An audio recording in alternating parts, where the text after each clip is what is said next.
I would like to thank each and every one of you for your hard work and dedication to our cause. In reviewing this year's progress, let me say that we have been highly effective in conditioning the people's minds to accept our solution to the world's problems. Watch any big-budget war movie or take in a spy thriller, and you could walk away not knowing just how much your movie experience was shaped by the Pentagon or CIA. However, a trove of official documents obtained under US Freedom of Information laws and published this year detail the dealings between filmmakers and intelligence officials at Langley, Virginia, the CIA headquarters. As you know, we ourselves do not need to hold any visible office of leadership. As a matter of fact, it's better that we do not. If we control the finances, news media, food, transportation, energy, we control everything. The energy crisis here in the United States was exceptionally successful worldwide, and we expect similar success with our upcoming food shortage. Our labor leaders have made great progress by causing confusion and work stoppages in all areas of the world. Financially, the dollar is being devalued even faster than we could have hoped. Politically, the public has lost total confidence in any form of government.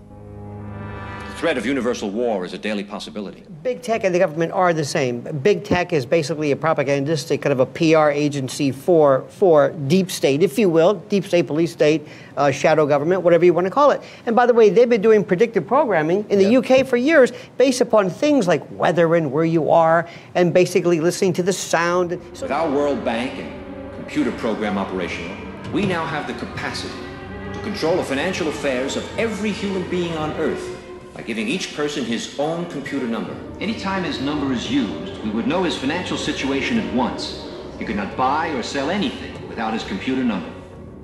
It will simplify their lifestyles tremendously. The end result will be a one-world monetary and government system that we alone will control. What about the individuals who refuse to have this number implantation? We expect some minor resistance, especially from highly motivated religious groups.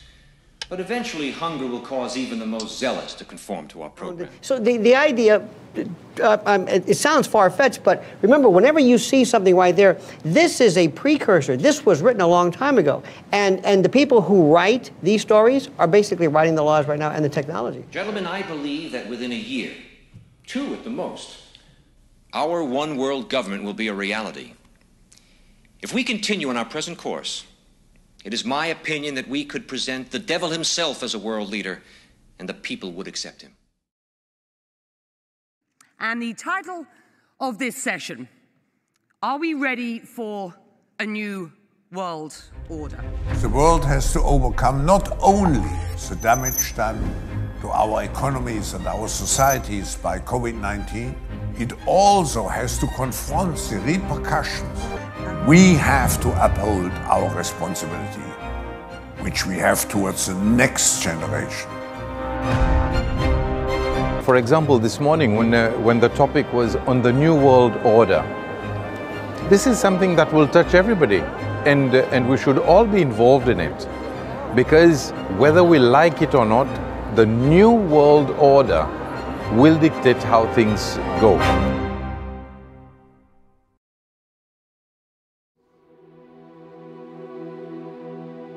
What you just witnessed is the goal and the objective of the New World Order: to subjugate and ultimately force the entire world to worship falsely.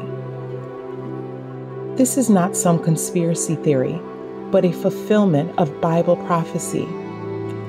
And he causeth all, both small and great, rich and poor, free and bond, to receive a mark in their right hand or in their foreheads, and that no man might buy or sell, save he that had the mark. One may ask how the world will come to embrace a system that violates the conscience. By controlling every facet of an individual's life is the very basis of any tyrannical government. Once an individual is deprived of the basic necessities to sustain life, they will be willing to submit even to the most draconian measures. introduce enough chaos by inflation, an energy crisis, food and fuel shortages, and it will lead to discontentment, civil unrest, and riots. Then establish order. Order out of chaos is their motto. Each succeeding crisis building upon another with greater intensity. A pandemic, war, famine, and climate change until finally the world embraces the very solution it once rejected.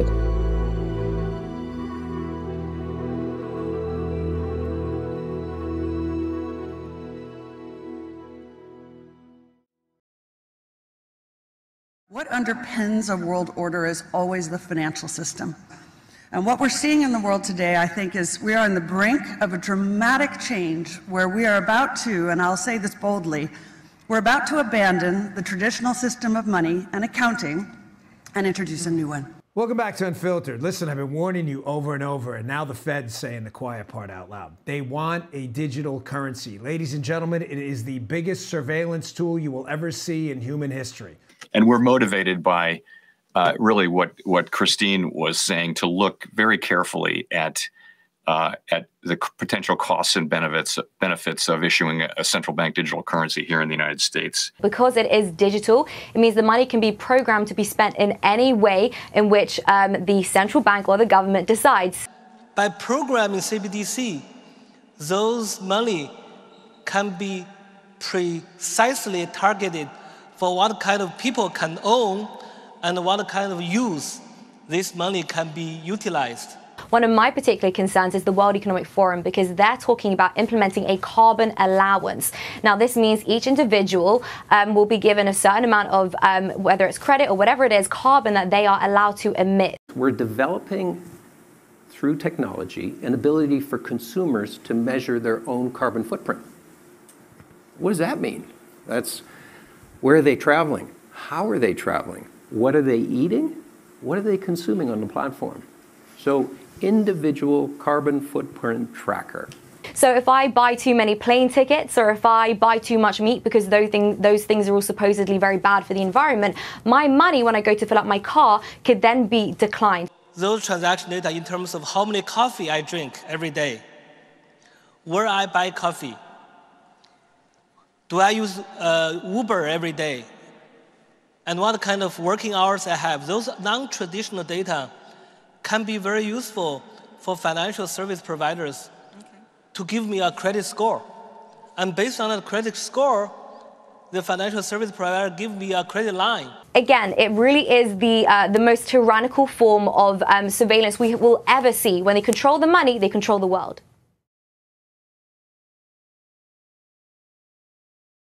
Let's have no illusions. We are in rough seas. A winter of global discontent is on the horizon. A cost of living crisis is raging, trust is crumbling, inequalities are exploding, and our planet is burning. We're facing a food pricing problem in 2022 that's creating havoc around the world. Well, if we don't get on top of this thing quickly, and I don't mean next year, I mean this year, you will have a food availability problem in 2023, and that's going to be hell on. Could see the biggest labor strike in U.S. history. It would leave 7,000 trains parked.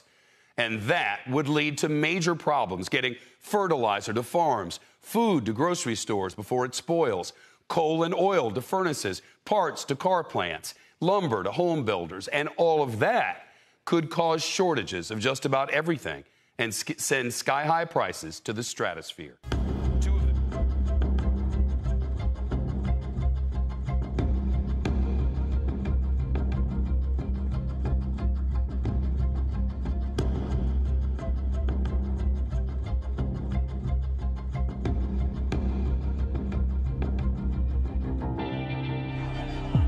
Central Colombo, where hundreds of these student protesters are right now making their way towards President Gotabaya Rajapaksa's house.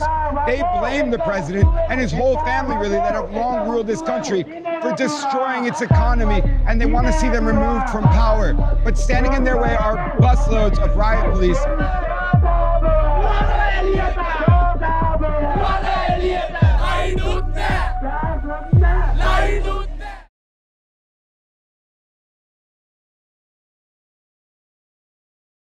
President Biden is using his strongest language yet to describe the nuclear threat from Russia. At a Democratic fundraiser on Thursday, the president saying the U.S. has not faced the, quote, prospect of Armageddon since the Cuban Missile Crisis. So there's been a nuclear attack.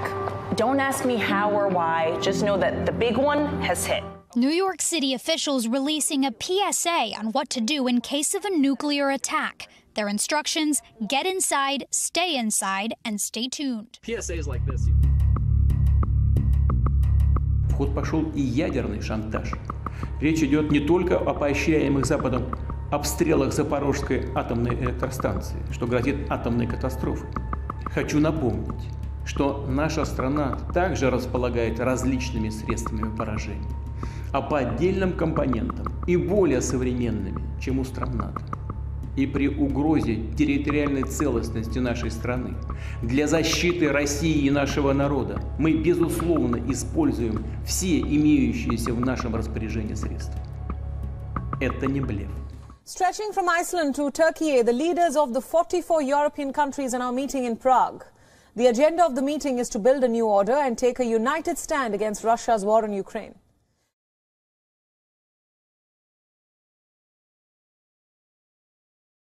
For years, Tower Rock has been a monument you've had to admire from afar. But because of these low water levels in the Mississippi River, now you can get as close as you want. Now, with the record-breaking drought in Europe and what it's revealing, water levels across much of the continent are at the lowest they've been in centuries, and historical artifacts once submerged are now being uncovered.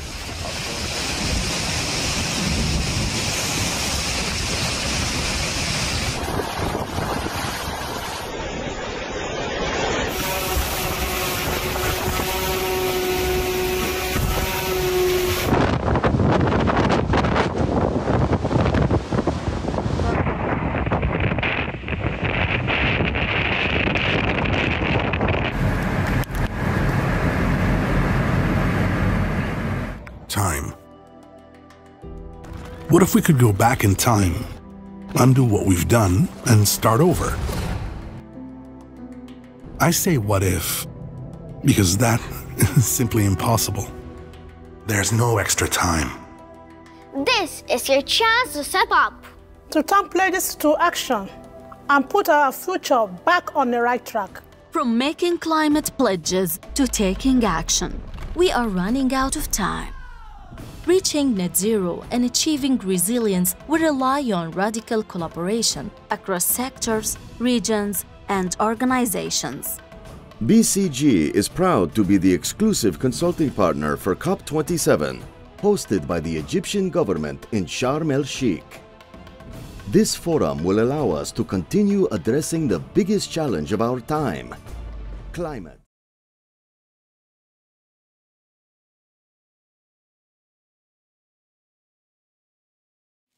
Venuta la sera.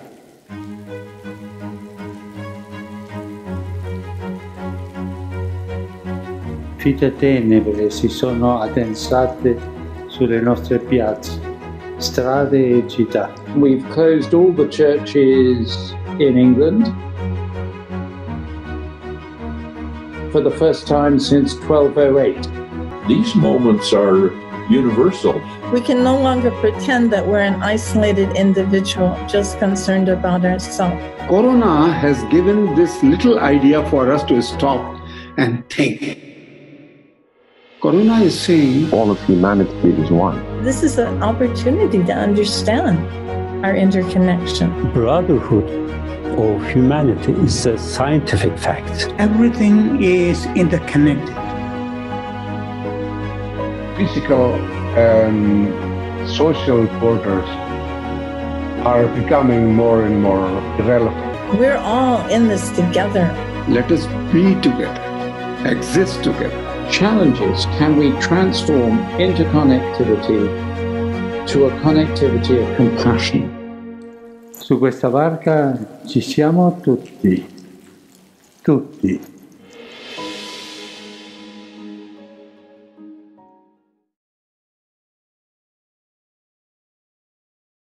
Beloved, has Christ sent a messenger here today? For what purpose? To gather you to Him. For what purpose? to tell you, to warn you, it's time to gather. Have you heard a message of warning, one of instruction? How will you respond to it? No joke here, friends. Tomorrow is not promised. We hear sermons, appeals. Oh, praise God, we sing church. But after church, we go right back as if we did not hear the words of appeal, the strong alarm of warning. Gather. Fasting and praying. Gather. Personal daily devotion. Gather. Country living, food on your property. Gather. To Christ, victory over sin. Gather. It's time for evangelism. We're living in the gathering time, not scattering time. The gathering time. And those who refuse to gather, Christ is going to say in verse 38, behold, your house. Don't let me say it, my friends. Behold, your house. God is talking to you, my friends. Will you reject this message? What time are we living in? The gathering time. It's your final call to gather, your last chance to gather. We're living in the gathering time.